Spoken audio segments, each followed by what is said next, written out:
believe me when I say this video took me 7 freaking days. 7 freaking days. Yes, I took a loss, but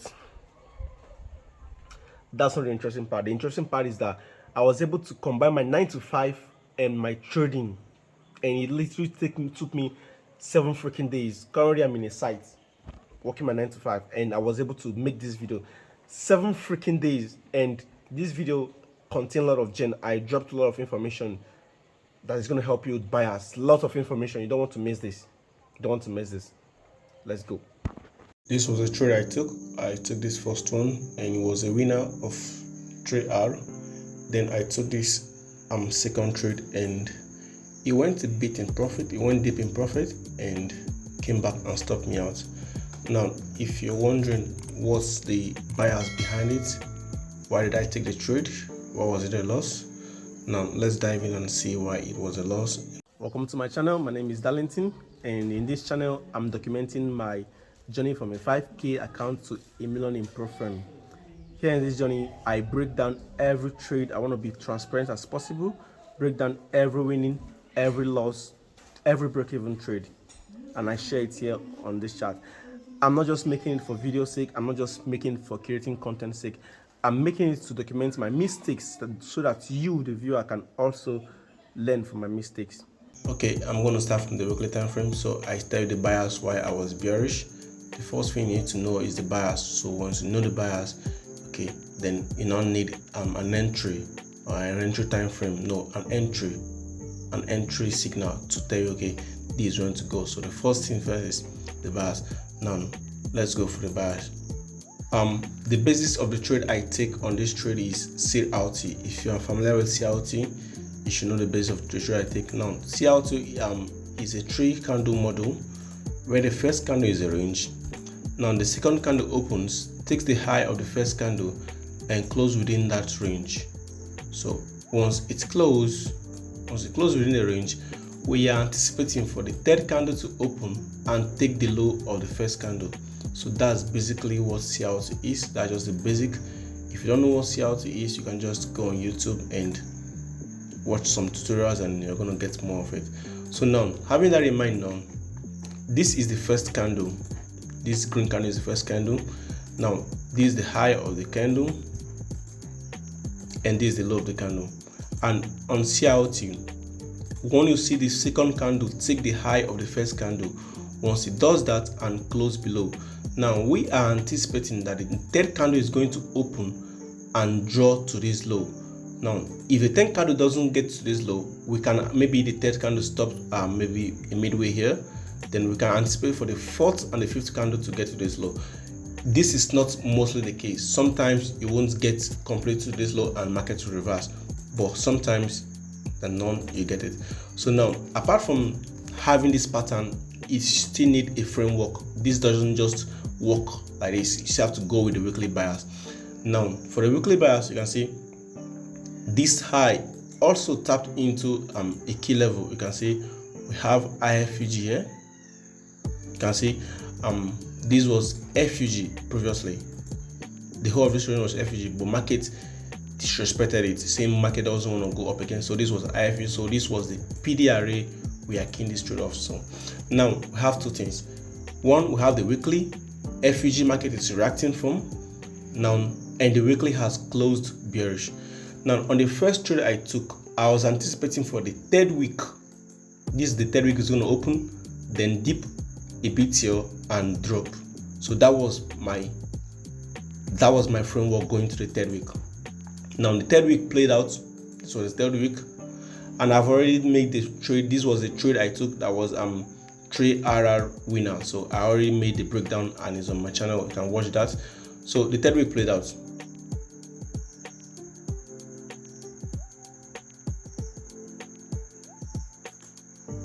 Now this was the third week.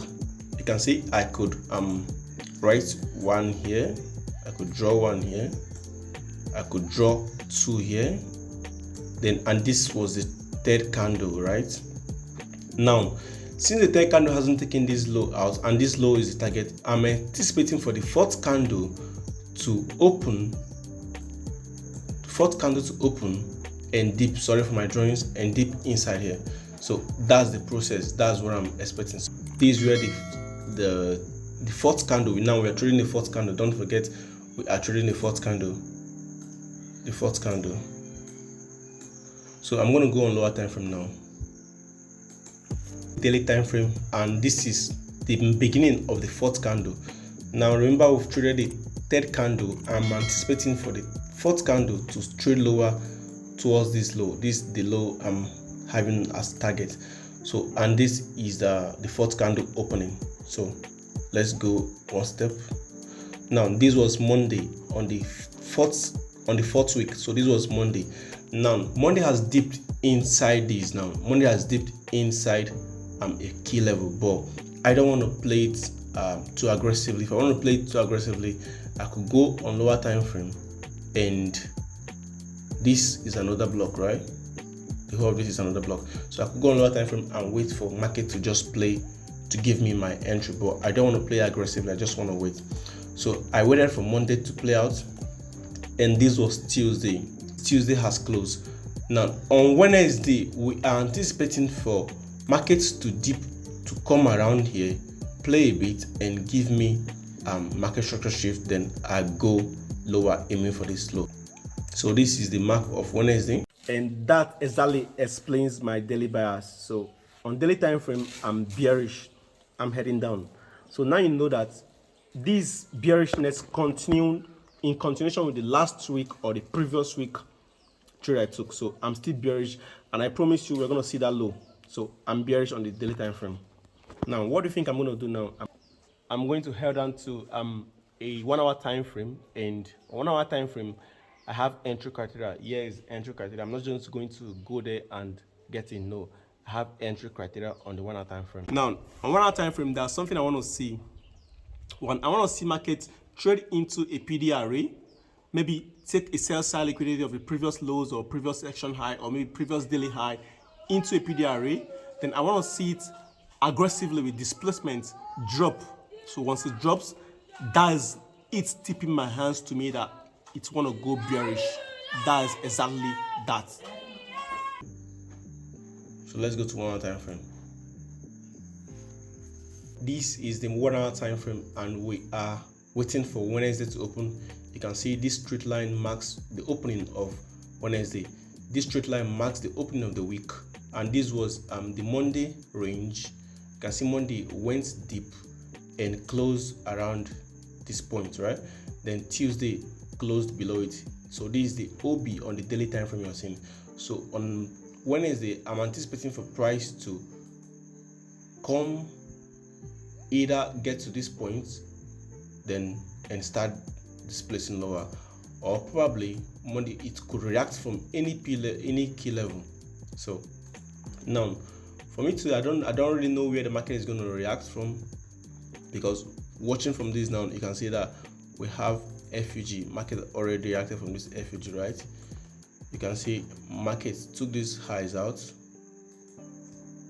and broke below this low. So this now an order block.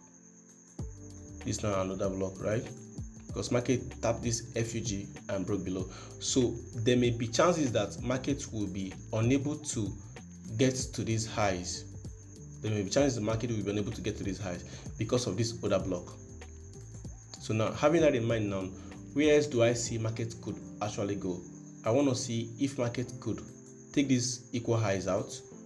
If market should give me something like this on Wednesday, take these equal highs out and break, then I'm going to be a seller. Market doesn't really need to come to this place.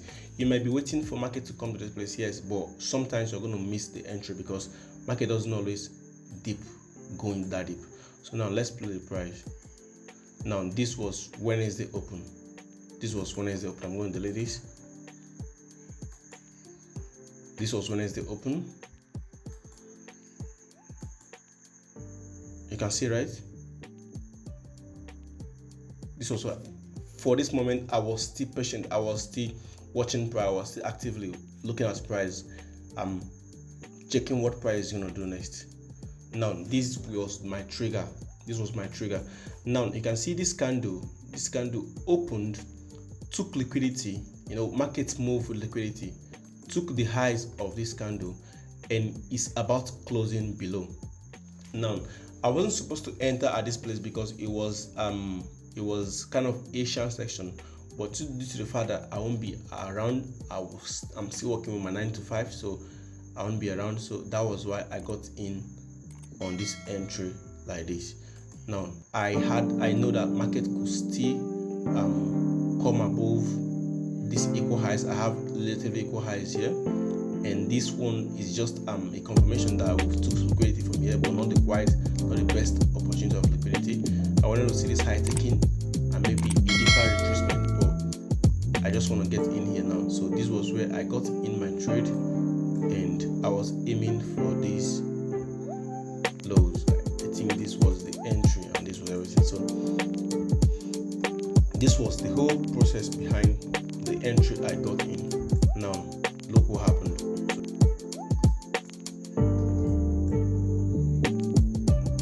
So market opened and market was, you can see market is still coming back to this place, and I wasn't supposed to enter this place because I was still working on 9 to 5, and I don't really have much time to focus on trading, so that was why I got in around that point, and you can see went in profit. Now if you're waiting for market to come above this high, you see you're going to move this move, right? You can see this high wasn't taken, and if you're waiting for price to get to this high, you can see this high is not going to get tested anymore for now and again. So because of these things, this was how price was moving, and at this point I think I was already at 1 to 2. No, not 1 to 2. I was already at 1 to 1. But I never wanted closing the trade. And I never wanted going for break even. I just want to let the trade play out. I thought about bringing my stop loss to break even, but I just wanted to let price play and see what price is gonna do. So, and I let the trade like that. So, and this was what happened. So market came back and tangled a bit, and so it took me out. Trade. This was my entry, and I was aiming for way lower, but I got stopped out around this point. So I got in here. It moved down, but I didn't take profit. So, and this was the first trade I took. It was a winner, and that was the trade. So this is my P&L. This was the euro, or it was a sell. Took a loss. Then I'm gonna review this trade. This is S&P 500. It was a mistake trade. I'm gonna review it. Why I took that trade, and it was a mistake actually, but ended up being a break even. But I'm gonna review it on the next video. So stay tuned.